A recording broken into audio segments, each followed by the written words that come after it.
All right, so good afternoon, everyone, and welcome to the University of Mindanao information session with regards to the different courses or programs being offered by the university. We do this in order for you students, no, to be guided of what could these programs offer to you as soon to be part of the University of Mindanao, being one of the GAs, no, here in the University of Mindanao.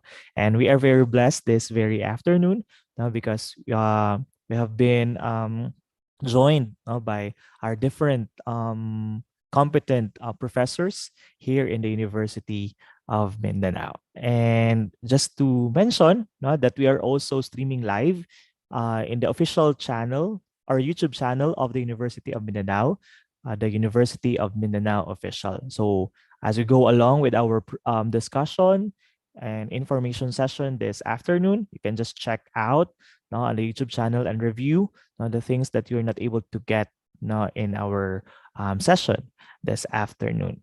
All right. Okay.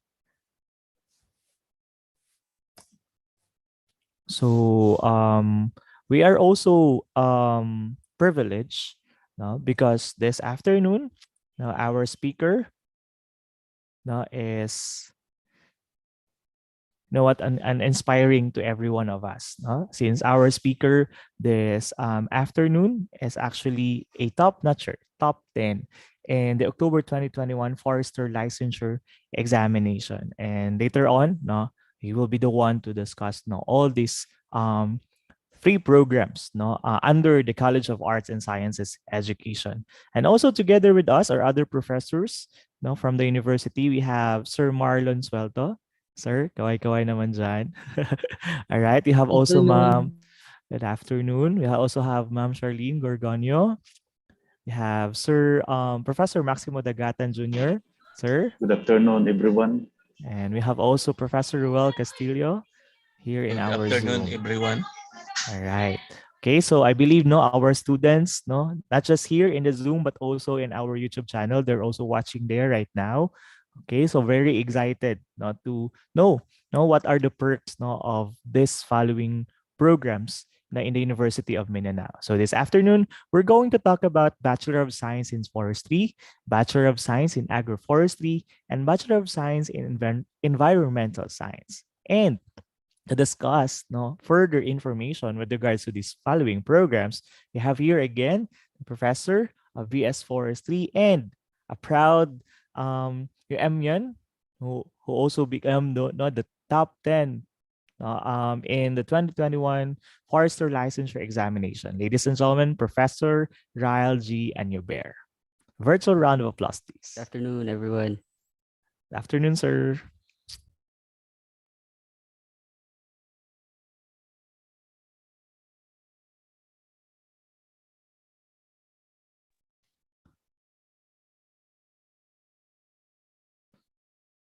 So, sir, the floor is yours.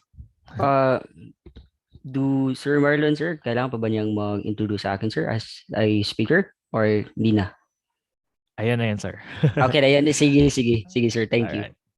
Sige, let me share my slide first. Rinig ba, sir, yung boses? Yes, I can hear you clearly, sir. Okay, thank you.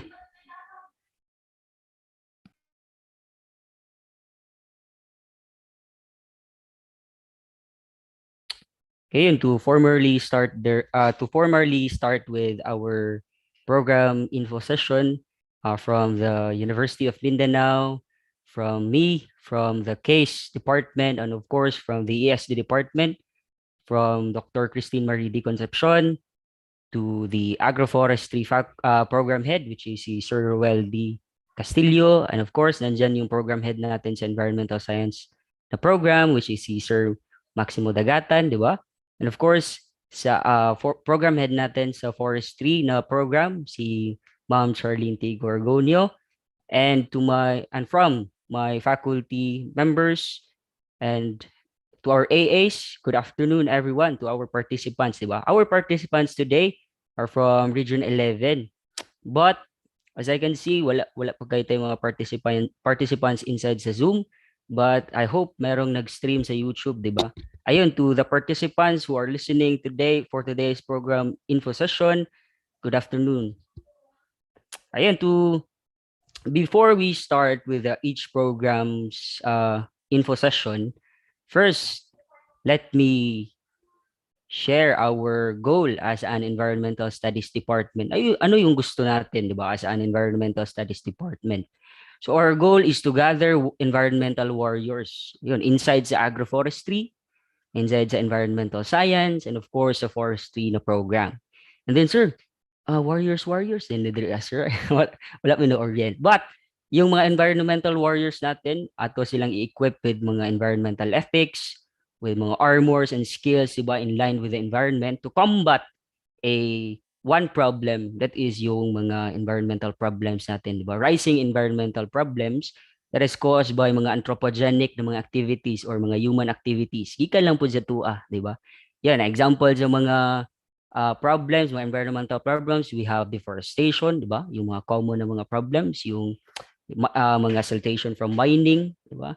And then yung climate change, yung from the over the amount of carbon dioxide sa atong atmosphere is rising, di ba?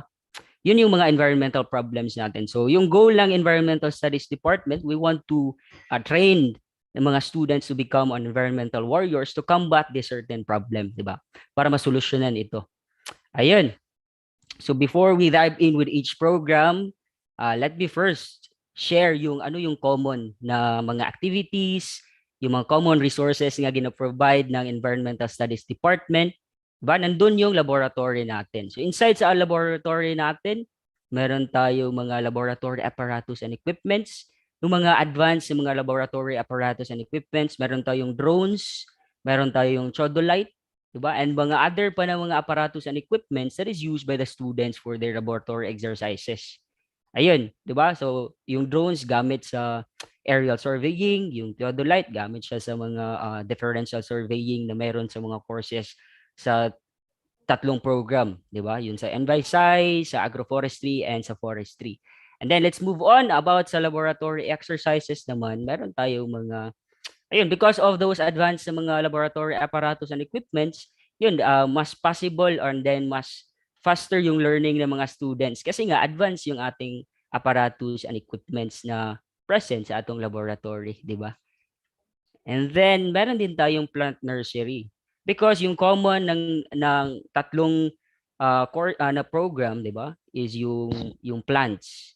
Meron tayong plant nursery in which pwede tayo mag-conduct ng plant growth and development na studies, yung mga grafting ng mga studies, and of course yung soil sterilization, 'di ba? Yung how to properly bag your seedling bags, di ba? Nandiyan 'yon sa nursery activities natin. So it is possible kasi nga meron tayong plant nursery na available inside sa atuang department. Ayun.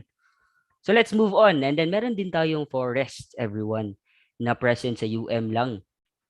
So it's because meron tayong forest, so meron tayong mga diverse na species present diyan in which it is very useful sa tree identification ng mga subject. So we don't need to go beyond sa mga other pa na mga places just to study the different species or mga native tree species na present sa Pilipinas, di ba? And then of course you get to enjoy the forest, di ba? Pwede ka matulog diyan kung gusto mo. And meron tayong mga fruits dyan available like lansones. Meron tayong rambutan and of course yung banana plantation na bago lang na-develop, di ba? So you are privileged to to somehow extract pag mamunga yung mga ganun na mga fruit na mga species present sa forest, di ba? So yun, another pa na mga possible na mga activities because meron tayong forest, itong biodiversity studies. So, kuha lang siya kanang mas dali na lang yung pag-conduct ng biodiversity studies natin. Diba? Kasi nga meron tayong own forest, mas yung mga faunal na species, meron tayong makikitang mga faunal species, yung mga birds, yung mga avian species, di ba? And of course, yung mga bats. Diba? Itong mga bats are just an indicator sa kung how the status of the ecosystem of a certain forest. So yun, possible yan sa forest lang kasi nga meron tayong forest na nandyan, di ba? Present lang sa inside sa UM talaga. And of course, meron din tayong Loleng's Resort. Bago lang ito na pasa sa UM. So, meron silang inilaan about 50 hectares ata. Yun, 50 hectares para sa ASD department, para sa Environmental Studies Department. 'Di ba? Para magamit sa mga agroforestry students, para magamit sa mga environmental studies or science na students, and of course sa mga forestry students. Meron tayong cacao area diyan. Meron tayong uh, shed, 'di ba, for the students, and meron tayong banana area. And just to inform you, under development pa itong Lolings na in-offer sa atin na 50 hectares. So we want you to be part of the development process. 'Di ba? We want to build a forest dara para mas yung tree identification natin or yung mga biodiversity studies natin lalawak pa, 'di ba? 'Yun. And then credits to Sir Marlon, 'di ba? Siya itong nagbuhat sa map. So as you can see on the background, so 'di ba? Credits to Sir Marlon. Thank you Sir Marlon for providing a map. And of course, 'di ba? Dito merong mga mais, and of course ito yung mga faculty natin.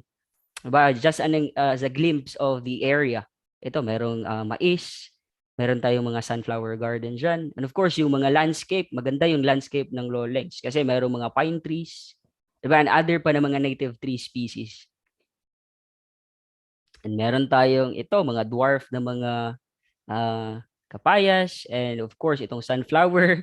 Yan, di ba? The students like to post online ng mga My Day, mga Instagram stories. Well, pwede dito. But after na sa mga ato ang mga field activities na to na ginakandak, di ba? Dapat dili na to unahon yung mga extra pa ng mga curricular na activities that is outside na sa ato ang objective for that day, di ba? Dapat focus na sa atong field activities.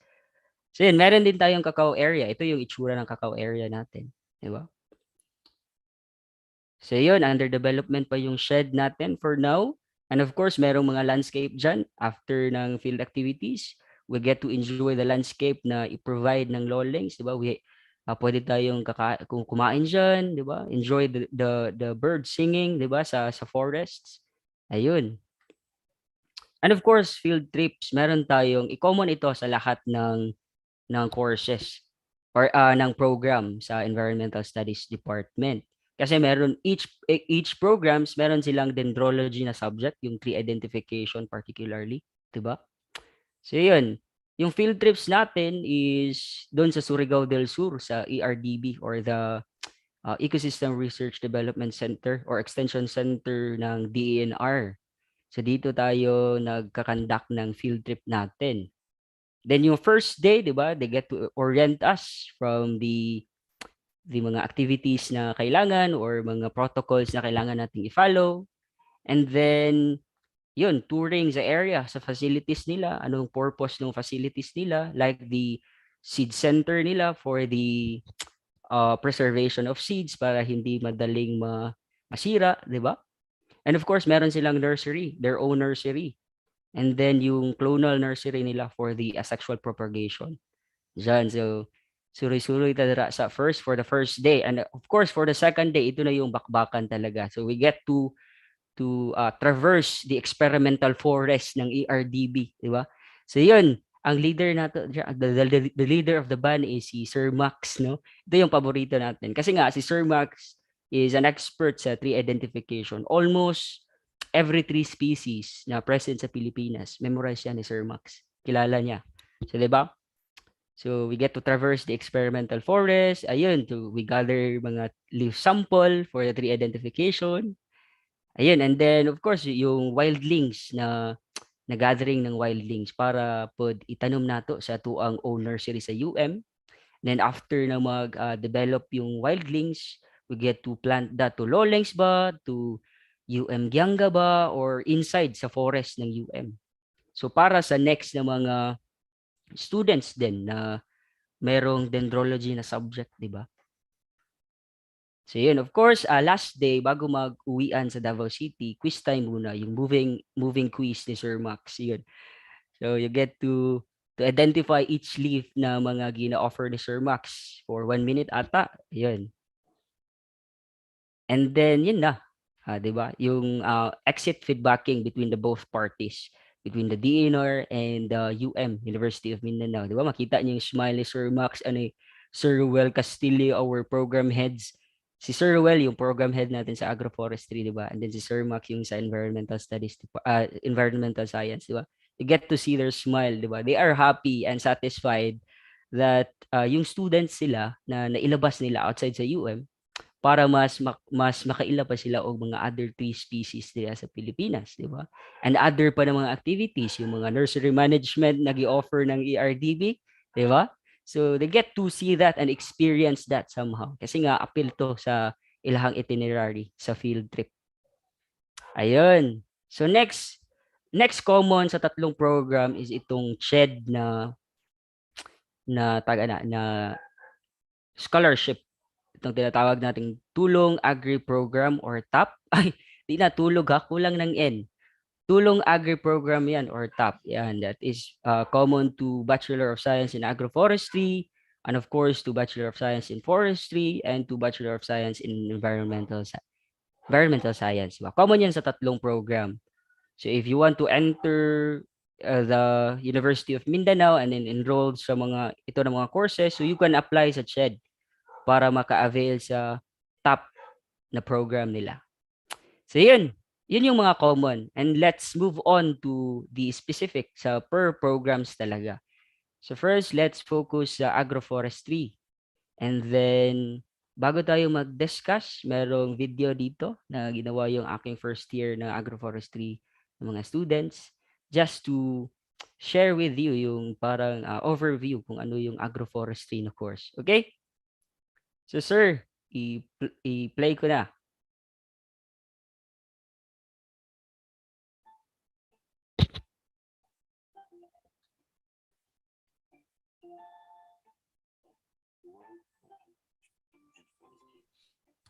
So I think the sound is not being shared. Hindi ba sir? So baka pwede you click the share and then share sound sa bottom left. Bottom Click left, share okay. screen.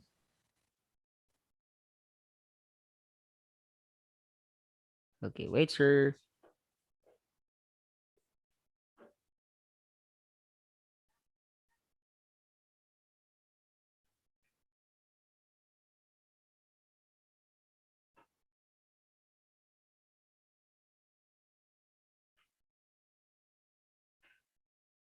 Bottom left, share screen sir, and then share sound. Okay, Share kita. sound, yeah. Okay, sige sir.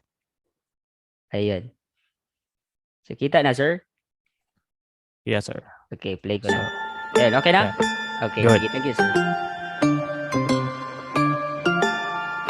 Welcome to the world where agriculture and forestry meet. Never mind. Welcome to the Bachelor of Science in Agroforestry. But wait, what is agroforestry? Now, agroforestry in simple words is the combination, cooperation, and integration of agriculture and forestry to create one whole system which lets both agricultural livestock as well as food crops to take in and give in benefits to and from woody vegetation such as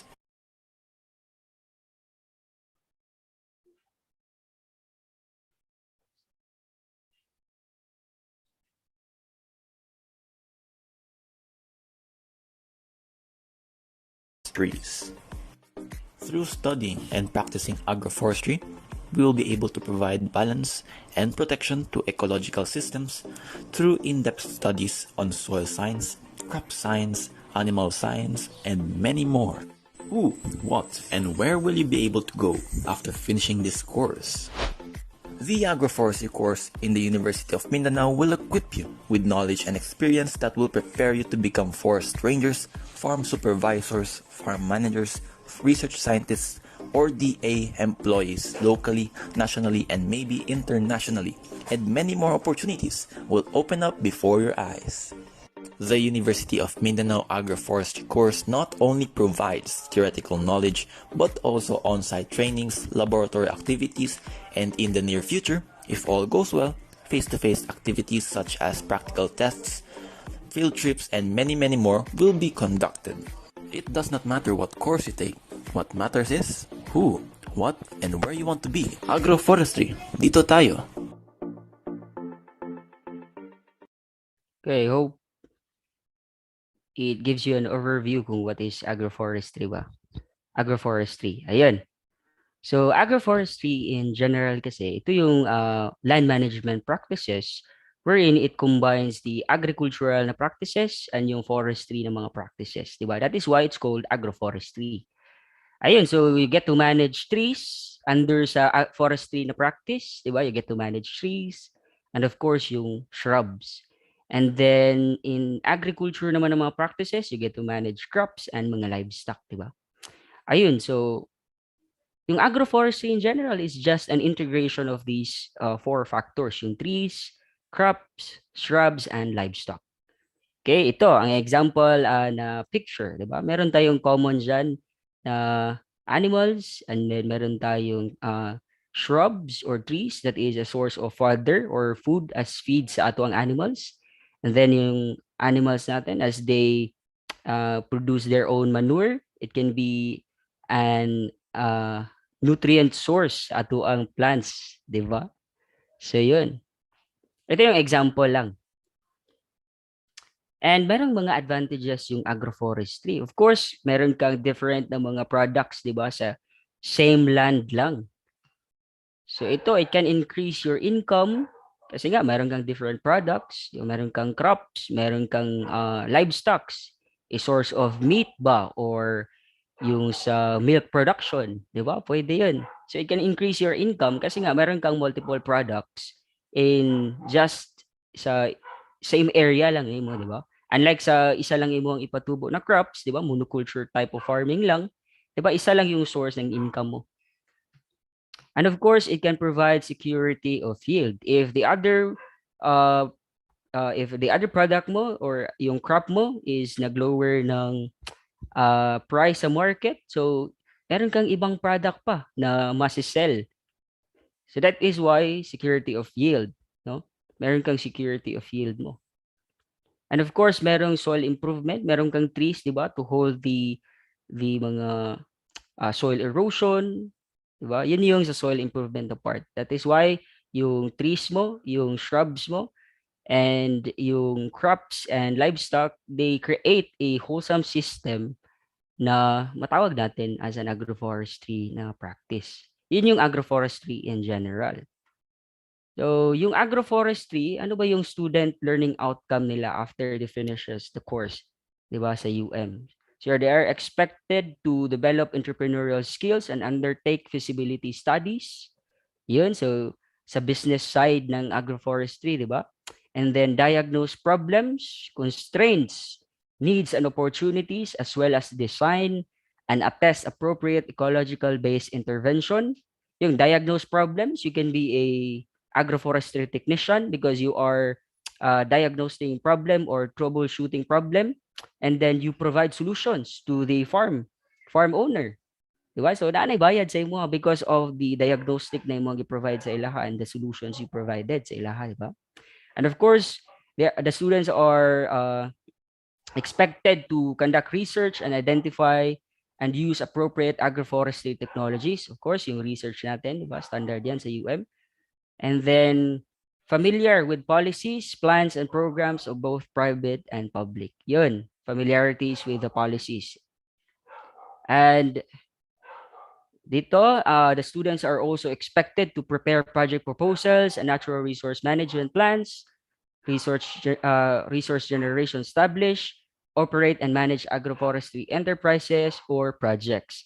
Ito yung expected sa mga students after they finish the program. Okay, and next, get to communicate sufficiently for interaction with others in oral, written, and electronic forms, and demonstrate team leadership skills to work and inspire members and relate to other groups and organization. And lastly, develop a mature, sensitive, and effective ethical relationship with individuals, families, and groups from a variety of political, social, emotional, and cultural and intellectual backgrounds. Ito yung mga expected na mga outcomes uh, from the students of agroforestry, 'di ba? Kasi nga outcome based yung UM. So ito, mga example ng mga practices ng agroforestry. Diba? As you can see on the picture, first picture, itong merong pigs, diba? And trees. Diba? Merong sa system, you can see animals and trees, diba? So livestock and trees. So next picture, merong crops and trees, diba? Yan, merong integration between the crops and trees. And dito din, merong crops and trees. But itong mga system na ito are called mga agroforestry na mga system. Hindi lang monocultural product yung gina-produce in a certain area of land, di ba? And of course, meron tayong mga skills na ma-develop sa agroforestry. Itong nursery management. Ayun, you get to manage your own nursery ba? Or merong private nursery na ima-manage mo? Diba? You get to get that type of skills when you're enrolled under the agroforestry na program. And of course, you will know inside the nursery management, you will know how to properly seed germinate the seeds, how to properly prepare the seeds para dili sila dali madaot. Yun, you get to have that skills under sa nursery management, di ba? Para mas dali sila mag-germinate ba, di ba? Or dili sila madaot. Ito ng mga seed germination and preparation ng mga skills na ma-learn mo inside sa agroforestry na program. And of course, next slide, you get to know how to propagate mga plant species ba or fruit na mga species by sexual and asexual propagation. Ayun. And next na skills na ma-develop is yung farm management. Diba? Meron kang mga ano ba, 'di ba? Meron kang mga practices na na learns from the agroforestry program. So yun, pwede mo yang gamitin sa farm management mo. 'Di ba? If you want to build your own farm or you want to be a farm manager sa isa ka private na mga company, 'di ba? Ayun.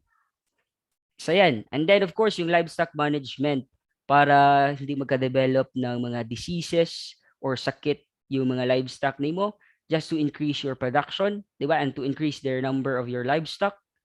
And then yung artificial insemination, 'di ba? How to uh, paano buntisin yung cow by the intervention of by the human beings, diba? The knowledge of the human beings. Okay? And inside sa agroforestry na program, meron tayong OJT sa Japan. So meron tayong dalawang batch ata ng mga agroforestry students na naka-OJT na sa Japan. So meron silang ito, yung mga students, 'di ba, mga previous students from the agroforestry program. So dito sa OJT sa Japan, meron silang 40K na sahod ata and then libre na tulugan, 'di ba? Libre lahat, almost lahat ng mga kailangan nila libre. Tapos meron din silang salary, 'di ba? So privilege kaayo na makaadto sa Japan. Ayun. And of course, let's talk about the career opportunities. Ano ba yung after finishing the course, ano ba yung mga career opportunities uh, that will open for you, 'di ba? First, pwede ka maging agroforestry technician. Ayan, so pwede ka din maging extension officer sa Department of Agriculture. So you get to visit mga mountains or mga communities, 'di ba? Mag-immerse ka sa community.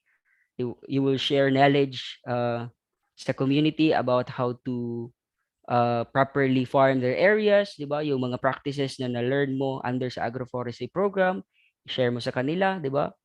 Get to share your knowledge na yung using of chemical fertilizers is lower sa production ng soil mo. Yun. And then yung slash and burn or yung kaingin na problem, 'di ba? So you would provide knowledge to the community. Yun as an extension officer. And yung sahod ng extension officers, kasi na ako yung mga amigo na mga extension officers under sa DA and then mga agroforestry, yun sila. So yung sahod nila about 20 to 20K, 20 to 22K a month yung sahod ng extension officer. And of course, you can become an extension officer, 'di ba? Maging forest ranger ka ba? Di ba? So yun, you get to guard sa mga resources na present sa isa ka area. Ayun, you can become an conservation officer. And of course, you can become a technical consultant, di ba? You get to troubleshoot a problem sa isa ka farm and then you provide a solution. And then meron ka ng kwarta, di ba? Bayaran ka sa farm management, di ba? Or sa farm owner. Ayun. And of course, another career opportunities, you can become an entrepreneur, you can build your own nursery ba, you can build your own product, yun. And of course, you can become a supervisor sa isa ka farm ba, public ba yan, or private na farm, di ba? And of course, you can become a researcher. Ayun. And of course, you can also become a teacher. Pwede kang mag-teach, di ba? That is in line with agroforestry. Ito yung mga career opportunities na makukuha mo sa agroforestry na program. Ayun. So I hope yung agroforestry na program is cleared sa inyo, di ba? So it's just an overview, di ba, sa agroforestry na program. And next, let's move on to environmental science na program. Ano ba itong environmental science? Ano ba ang difference dito sa ibang program? Ayan. So remember, yung agroforestry focuses on crops and trees, di ba? Integration of crops and trees and livestock. And environmental science, ano ba yung environmental science? Let's talk about that later kasi nga mayroong video na i-share. Okay?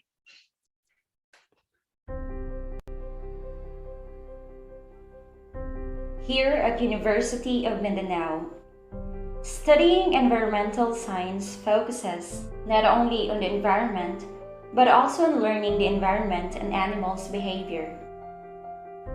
Understanding global challenges to emphasize how to save the planet. Build experience before you graduate, like soil sampling, water sampling, chemical analysis, and mitigating processes that prepares you for a future career. Stirring up the passion for creation, taking care of the nature and the living creature.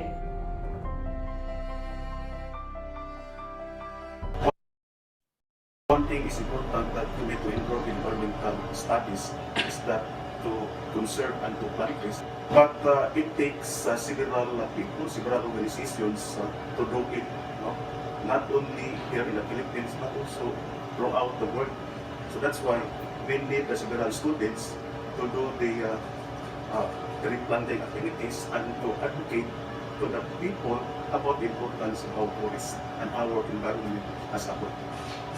The career opportunities of environmental science can be environmental health and safety specialist, environmental scientist, environmental impact assessor, environmental consultant, pollution control and officer, researcher, and teacher.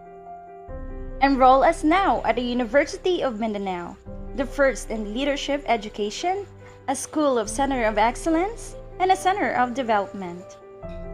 Your career here awaits.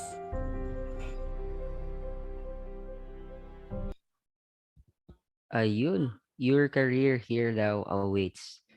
Yun yung video presentation ng environmental science, di ba? So first, before we dive in deeper with the skills developed and then yung mga career opportunities na ma-offer sa imo after you graduate, and of course yung students learning outcome, di ba? After the students finishes the course. So let's talk about environmental science in general. Yung environmental science in general kasi, it deals with environmental processes and phenomenon. Ayun, yung mga environmental processes and phenomenon, nandun yung processes, yung water cycle, di ba? Elementary pa na and high school pa na ito gina-studyhan yung water cycle. But when it comes to college na, the term changes, no? Naging hydrological cycle na. So naging mas social, mas naging scientific, 'di ba? Yung dating na ng term.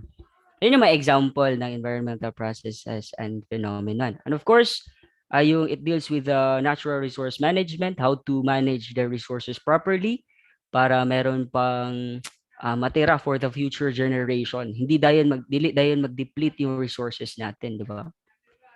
And of course, yung environmental science, it deals with the human population, the effect of the increase of human population sa environment. Yun yung pinaka-focus ng environmental science program. 'Di ba wala kaayo crops and trees na involved, but it focuses only on the common na mga present sa environment, which is yung air, yung water natin, yung soil. Yun yung parang pinaka major na mga focus ng environmental science program. Okay? Of course, meron tayong students learning outcome inside sa environmental science program. But after the students finishes the course, yun. So they are expected to articulate the latest development in their specific field of practice. And second, effectively communicate orally and in written using both English and Filipino language. Third, work effectively in multidisciplinary and multicultural items, di ba? And then fourth, demonstrate professional, social, and ethical responsibility. Ito, you can demonstrate being an environmentalist. Dapat dili na ka mag-shampoo, pag magligo ka, or yung responsible ka sa waste disposal or sa mga carbon footprint na imuhang gina-release sa day-to-day living nimo. Okay? And of course, they are expected to preserve and promote Filipino historical and cultural heritage. And then interpret scientific data and reflect on relevant scientific and ethical issues. So dapat they know how to interpret scientific data, and of course carry out basic mathematical and statistical computations and the use of appropriate technologies in the analysis of data.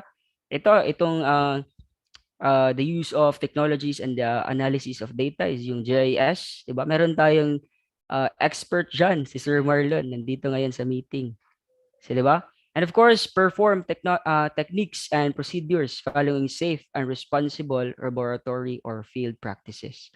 Yun yung mga expected na student learning outcomes ng mga students. Okay? Under sa environmental science program. Yeah, let's move on. And then, ano ba yung mga skills na expected na ma-develop nila? Of course, yung water monitoring. So they get to know how to monitor the quality or the quality of the water, 'di ba, ng isang stream or ng isang water bodies para malaman natin kung drinkable ba yung tubig or pwede bang i-enjoy yung tubig, 'di ba? O wala ba presence sa pathogens and contamination? Yun. And of course, yung watershed modeling.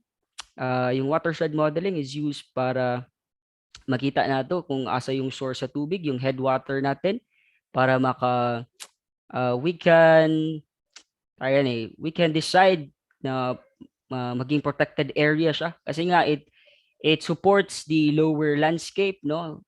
Basig na ay mga irrigation sa lower na mga areas, di ba? They use the water for irrigation or drinking ba or sa feed sa ilahang livestock. Ayun. And of course, itong landslide susceptibility mapping and assessment. So, they get to develop a skills na they can identify areas which is prone sa landslide para maiwasan yung risk. So let's say you want to build a community in that certain area. So you have to analyze and assess the area first if susceptible ba siya sa landslide. Yun para maiwasan natin yung trahedya sa isa ka community na i-build dara. Okay? And of course, you get to develop a skill which is yung flood-prone area assessment. So yun, yung you get to assess the area na prone sa flood para when the time na ma-assess mo na yung certain area is flood-prone, so meron kang mga recommended na mga interventions diya or mga plans para compensate yun na problem, 'di ba? Maiwasan yun na problem. Let's say mas meron kang yung mga waterways o mga canal waterways, yung 'di ba? Meron kang i-conduct na cleaning every month ba sa barangay, 'yun. And then or merong bang kailangan na extension sa area sa waterways para mas dako ang agianan sa tubig para dili dayon mag-increase yung tubig dira na area para maiwasan yung flood. 'Di ba? Yun yung mga skills na ma-develop sa environmental science na program. Yun lang ang parang talagang ng mga basic na mga skills na ma-develop. But there are many more na ma-develop pa ng mga skills inside the ANA program, 'di ba? Of course, ito you get to assess the environmental impact of the certain project. Let's say merong project na i-develop in a certain area, bago yan i-develop, you get to assess yung environmental impact ana sa community, yung adjacent na community ba, or sa water bodies ba, or sa ecosystem itself, di ba? If meron bang impact yan. So you get to develop that kind of skill. And then nandyan si Sir Marlon and other pa na mga NVISI na professor na expert, di ba, sa ingon ani na field. Okay? And then yung AIA or Environmental Impact Assessment, it measures the environmental impact of a certain project. Ayun, at it considers the socio-economic, cultural, and human health impacts, both beneficial and adverse. Ito yung mga skills na ma-develop mo. Okay? And meron ding on-the-job training yung mga environmental science na students inside sa Secretarius Mining Incorporated. Ito yung mining company that follows a certain na mga practices na sustainable.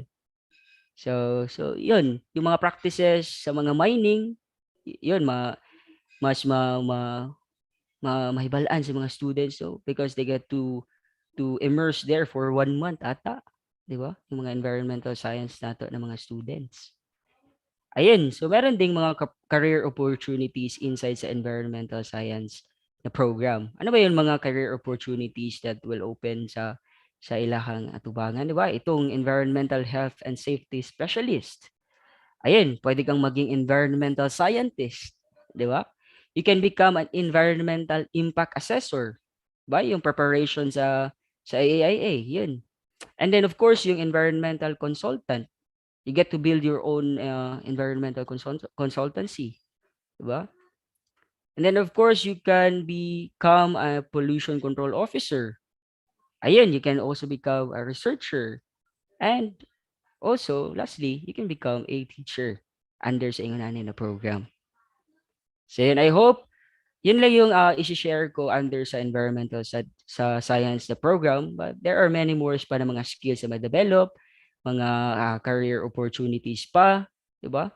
Diverse yung career opportunities na may offer, but let's not talk that here one by one kasi nga limited lang yung oras natin dito. Okay? So yun, last program, itong forestry na program natin. Wala tayo video presentation kasi meron silang na-prepare na video presentation under sa forestry, yung mga previous na mga students, ba? But 8 minutes masyadong mahaba, and then limited lang yung data ko, hindi ko ma-download yung video, and then nahirapan akong i-attach sa PPT yung 8 minutes na video kasi nga longer yung kasi malaki yung MB na i-consume. But we will just discuss it here sa PPT, okay? So yeah, let's move on to forestry na program. And then yung ating program head nito is si Ma'am Charlene T. Gorgonio. Okay? So let's talk about forestry. So what is forestry in general? So forestry in general, it deals with natural resource management. And of course, yung mga forest resource management natin, nandun yung trees natin, di ba? Yung trees natin or yung mga other pa na mga species present inside the forest, they can become a source as a food, di ba? They can become or they can be a source of medicine, di ba? Or yung pwede din silang maging recreational, di ba, na resource wherein we get to enjoy the beauty of nature, di ba? Yun, pampawala sa stress, kumbaga. And of course, it deals with the forest operations, yung proper harvesting, di ba? Yung mga silvicultural practices. Ayun. And then range management. So how to to manage a certain area na namo gyud mga areas na dili kayo siya suitable for trees to grow gyud to prosper, di ba? So yun sa range management, mostly sa landscape ang present dira is mga grasses lang. So you get to manage that para sa mga livestock din mo. Let's say meron kang goats, meron kang cows, di ba? Yun yung sa range management na area. And of course, yung social forestry, yung mga community extension, you get to extend your knowledge to the communities and your skills to the communities. So that is forestry in general. Okay? So forestry in UM, ito lang yung only school or private school that provides this type of course, yung forestry. But the only private school na merong forestry na program. Ayan, and then yung forestry naman, compared sa other na mga programs na atong na-discuss kaganiya, like the agroforestry, like the environmental science, ito lang yung program na mayroong board exam. So yun. And meron akong i-share na stories, 'di ba? Na story di ay yun, mga students ako, they get to open up na why wala sila nag-enroll sa forestry na program nganong sa gipili nilang agroforestry. Kasi daw walay board exam. Yun. So they are afraid with the board exam. And anak ko, if you study well, no? And then according to Sir Ruel Castillo, if you study well, inom ka og memory plus gold, di ba? And then, yun, you get to pray every day na mapasa sa board exam. Yun, mura na daw ka og nagpislit og mani, ana. So, it's easy, di ba? Then si Sir Ruel Castillo is top 2 din yan sa forestry board exam. So yun, ana siya na murag pud ako nagpislit og money. So yun yung mga gina-share niya na mga na mga wisdom sa kuha sa una during the review, yun gi-follow na ko yun. So yun, meron tayong students learning outcome. Yung after the students finishes the program, so they are expected to create a systems for sustainable use of forest resource using appropriate technologies. Kasi nga yung approach na natin ngayon is sustainable na, 'di ba? Yung wise use sa ating mga resources na present sa atong environment, 'di ba? Ayun, so they're expected also to visualize, interpret and apply geospatial methods in forest and other natural resources. Yung geospatial methods natin, nandiyan yung GIS na software, and then meron tayong GIS na expert, si Sir Marlon again and si Sir Treasure Susulan, di ba? So ito yung mga experts natin dyan para ma-develop ni na certain na skill. Ayun, of course, the students are expected to demonstrate understanding on forest policies and yun, laws, rules, and regulations, and on the development and implementation of integrated forest management plans and programs. Kasi nga, in every programs na tuang i-conduct in a certain places, like sa DNR, di ba? Meron tayong, I am a formerly in GP na National Greening Program na employee.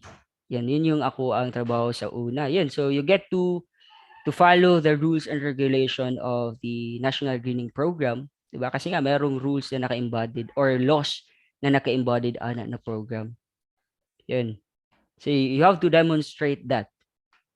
And of course, the students are expected to support social, cultural, or ecological balance through conservation and preservation of forest resources. Kasi itong social, cultural, and ecological are the three pillars of sustainability, di ba? Ayun. So you get to support that para mas makakuan kag wholesome na system sa imong forest resources or sa imong forest na environment. Okay? And then you get to explain forestry principles and applications. Yun, yung mga the principles of the proper harvesting, yung sa silvicultural na part, ba? You get to somehow explain that properly pag ini-graduate nimo dapat. Ayun, develop forest-based enterprise, yung mga forest-based enterprise natin, yung mga lumber source na mga tree species, di ba?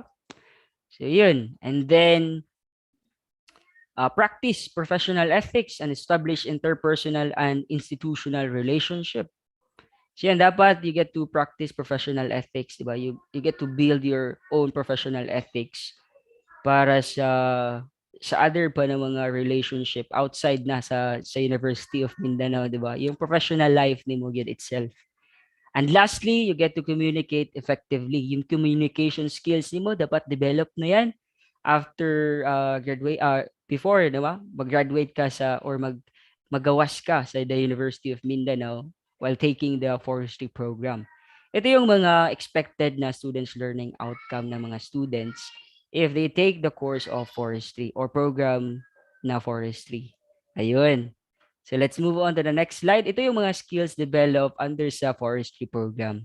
So yung biodiversity assessment, 'di ba? Yung proper sampling method sa biodiversity assessment, 'di ba? You get to know that skill. And ito, sir, unsa man na sir, ikaw man imong ginabutang na model ra, sir. Ayun, pasikat si sir kasi siya nagbuhat sa iyang own PPT. 'Di ba? You get to know how to properly measure the diameter of the tree. Yun, the DBH na ginatawag daw sa forestry, the diameter breast height. Yun. And next skill is yung forest surveying. Ito, ang forest surveying natin is the use of mga aerial na mga technologies like drone, 'di ba? And then yung mga theodolite nato or mga range pole, chaining tape, diameter tape to know the forest ecosystem is still healthy pa ba, denser pa ba, or diverse pa ba with tree species. Ano yung mga skills na ma-develop natin. Then yan. Yun sa aerial surveying, no? Makita mo mga students. Ito, si Sir Ramil. Ayan, so nag-control sila sa drone. Merong ganyan, mga trainings. 'Di ba? Ayun. So next slide, ito. 'Di ba? You will know how to properly use the theodolite. Na parang mura ra pug kaog ka ng civil engineer, 'di ba? Ayun ang feeling. And of course, ito, meron kang ma-develop na skills sa tree nursery management. Ayun. So you will know how to properly germinate the seeds, how to properly store the seeds para dali siya madaot, yun. And the proper propagation process of a certain species or plant species, di ba? So yan. And ito, yung sa community extension, di ba, isa sa students learning outcome. So bago mag-exit ang students outside sa UM, so dapat kailangan dapat ma-develop yung communication skills niya. And then, ma-hone yan. Meron tayong subject na community extension. So, you get to share your knowledge, skills. Pero ito, example. No? Meron kaming kinandak na extension sa Pagubo Tagabawa Tribe Community. Yun, mga indigenous people ito. And then, yun, we get to share our knowledge, our skills, mga proper practices sa forest, how to properly conserve our forest, yun, how to properly extract the resources na present sa forest para dili dayon ma-deplete, para meron pang matitirang resources for the future generations to use. Diba? And then, aside sa extension, yung mga sharing of our knowledge, sharing of our skills, and then we get to share also mga potting seedling bags and yung mga native tree species para maging addition sa ilahang own forest kasi meron silang own forest. And yan. So with our program head yan, 'di ba? So ito yung mga skills na ma-develop natin sa forestry program. And next, ito yung GIS, yung Geographic Information System with the use of mga software like ArcGIS, Manifold, and QGIS. So meron tayo mga experts dyan na mag-teach sa inyo sa ingon ani na certain na inani na particular na subject, di ba? Ayun, so mga example ng mga maps, ito example ng map ni Sir Marlon sa Talikod Island, so topographic map sa Talikod Island. So you get to see the terrain, di ba? Parang terrain representation sa isa ka island. And ito, example, ba, you get to see the density of the trees. Ito, mga plus trees ito, yung mga green, yung mga sources of seeds or cuttings, yun. So makita nimo sa mga palandaan. So you get to develop that kind of skills pag sa forestry program mo mag-enroll. And of course, let's talk about the OJT after sa yung mga skills na ma-develop nila, di ba? So yun, meron tayong OJT or MOA signed sa or part the agreement, di ba? Sa DNR and sa UM. Ayun, ang atuang OJT is a Regional 11, Regional Office sa Region 11. So yan, ang mga experience na or ang mga skills na ma-develop ni mo dira, ang experience na imuhang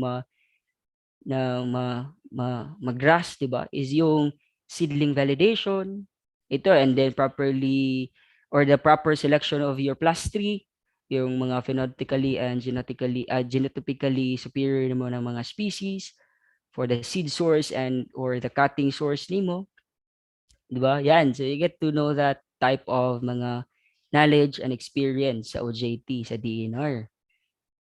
And then meron tayong experience din sa clonal nursery nila.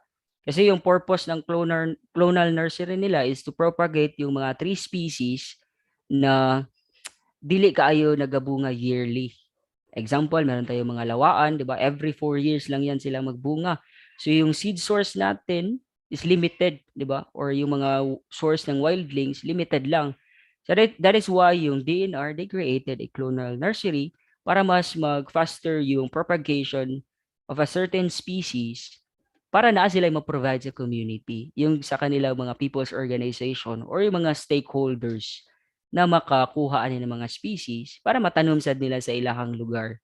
Diba? To serve a particular uh, na mga problem nato is yung katong mga deforestation, di ba? Maiwasan yung deforestation, di ba? Ma-offset yun na problem.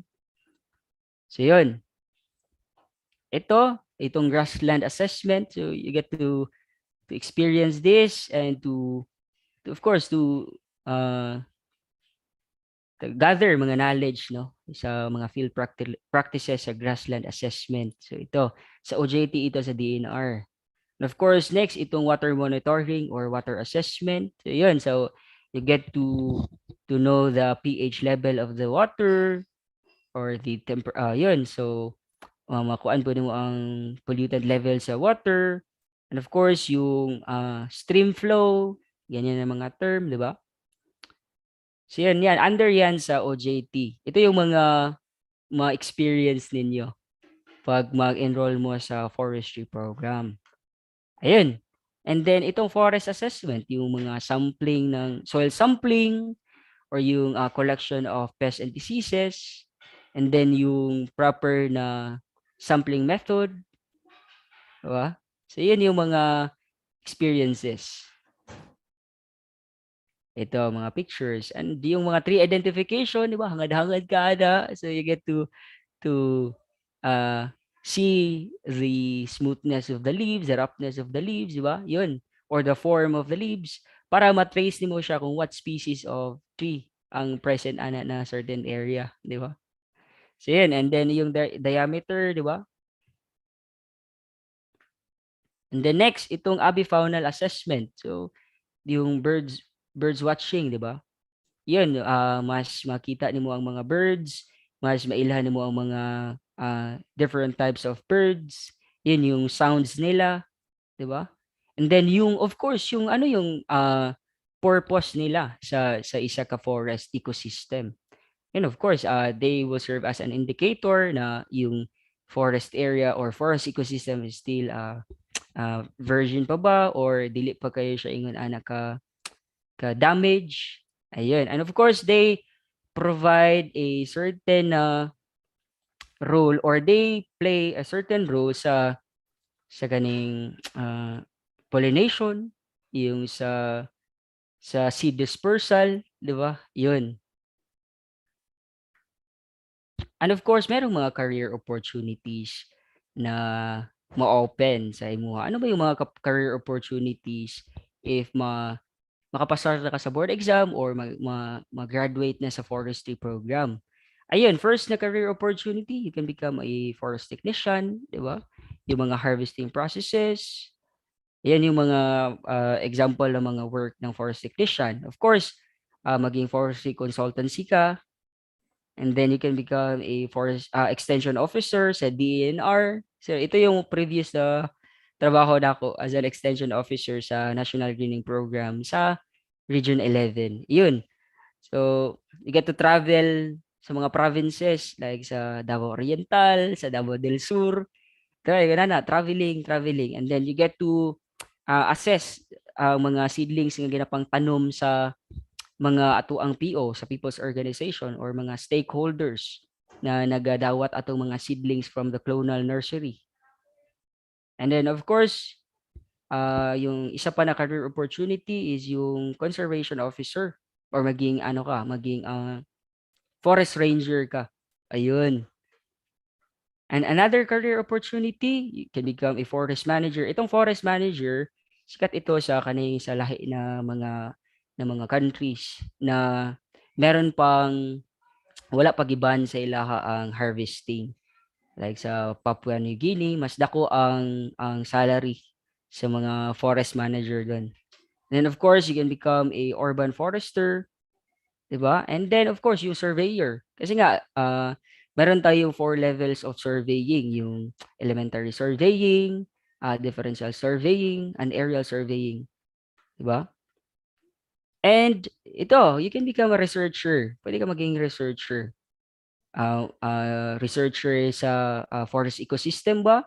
So you get to test kung uh, species rich pa ba yung area, denser pa ba with trees, or diverse ba with tree species, di ba? And then also you can become a teacher. Ayun. Ito yung mga career opportunities sa forestry program. Okay? So yun, na-discuss na natin one by one yung each courses. So yun, just a summary. Yung agroforestry focuses on the production sa mga crops, di ba? With the integration of crops, trees, livestock, and shrubs. And then yung environmental science, they focuses on the environmental phenomenon or mga environmental resources nato, mga natural resources nato like the water, the soil, and the air, di ba? Ayan, and then the forestry focuses on the forest itself, the forest ecosystem itself, yung mga resources present sa isa ka forest ecosystem. Di ba? So yun yung mga tatlong programs. Okay? So before we end our program info session today, I would like to share a friendly reminder, a quote from Saint Seraphim of Saruv.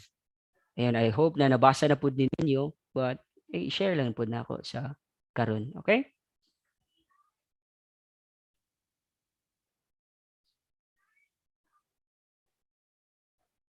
Wait. Wait, sir, ha?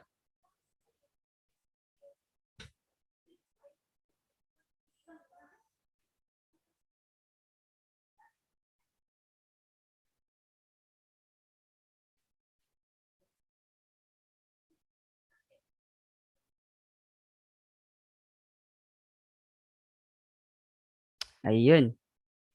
Okay. Share ko balik.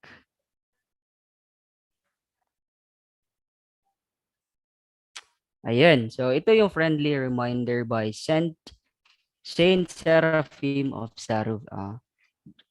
Quote unquote, drink water from the spring where horses drink. The horse will never drink bad water. Lay your bed where the cat sleeps. Eat the fruit that has been touched by a worm. Boldly pick the mushroom on which the insects sit. Plant the tree where the rabbit digs. Build your house where the dog lays in the sun. Dig your fountain where the birds hide from heat. Go to sleep and wake up at the same time with the birds. You will reap all the day's golden grains. Eat more green. You will have strong legs and a resistant heart, like the beings of the forest. Swim often and you will feel free and you will feel on earth like the fish in the water. Look at the sky as often as possible and your thoughts will become light and clear. Be quiet a lot, speak a little, and silence will come in your heart, and your spirit will become and full of peace. So yun, a quote from Saint Seraphim of Sarov. So yun ay, di ba, itong quote na ito is a reminder na yung nature is not a place to visit, but a place na we can perceive as home. Ayun. So thank you everyone. I hope na naamoy na to from the start until the end sa ato ang discussion for today. And if merong mga questions ba sa mga participants na nag-join for today's seminar or program info session, so pwede ba nato makater, sir, no? Yes, sir. Again, so Ay, thank you so much, Professor Ryle and Hubert, for giving us those inputs with regards to those three programs under the College of Arts and Sciences Education, the Bachelor of Science in Forestry, Bachelor of Science in Agroforestry, and Bachelor of Science in Environmental Science. So from our participants, do you have questions or clarifications with the discussion a while ago? You can chat or you can also um, raise your virtual hand, no, for you to be recognized. Do you have questions from our audience?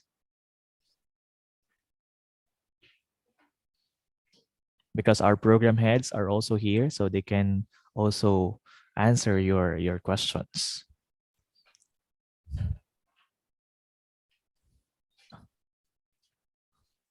So I think Sir Ryle, they don't have questions.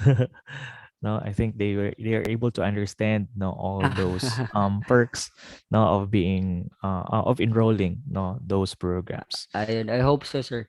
Ayan. Okay.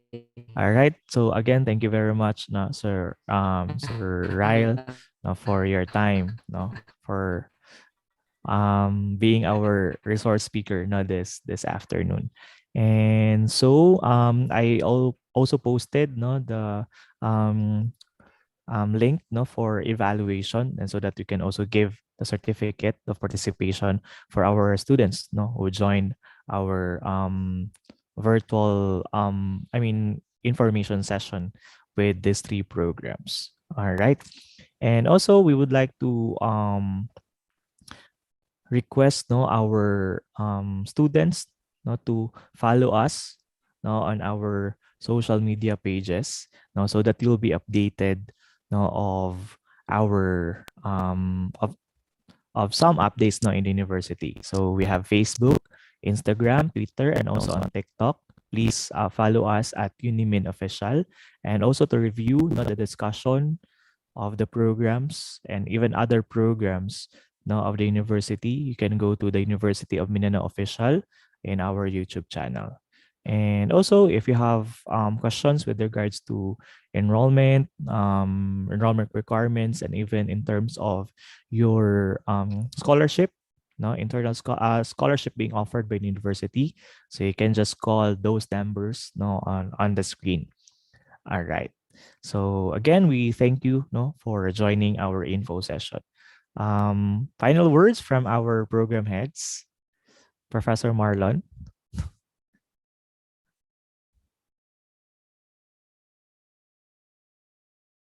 Sorry, can you turn on your audio?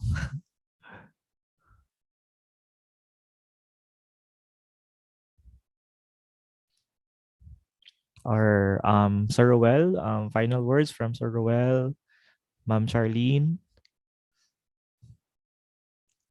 Oh, sorry for a while.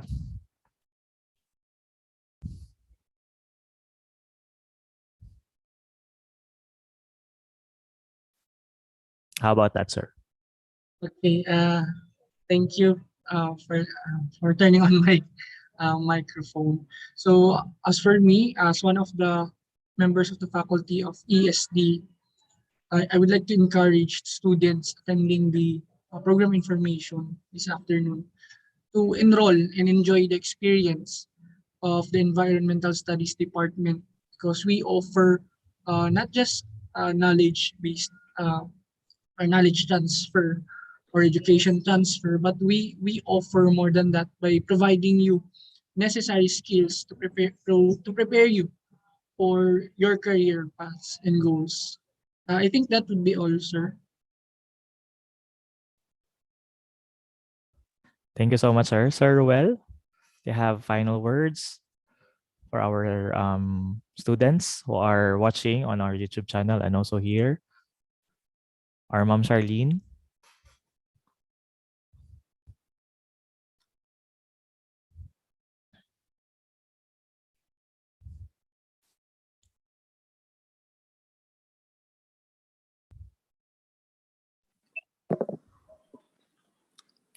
Hello, everyone. Good afternoon. Good afternoon to the viewers, to the students, and of course to the public. And I am inviting everyone to join the University of Mindanao, the first or the leading university in Mindanao providing world-class education, and be a member of the environmental related programs here in the center of Davao City. Thank you. All right. Thank you so much, ma'am. Professor Ryle, your final words for our students.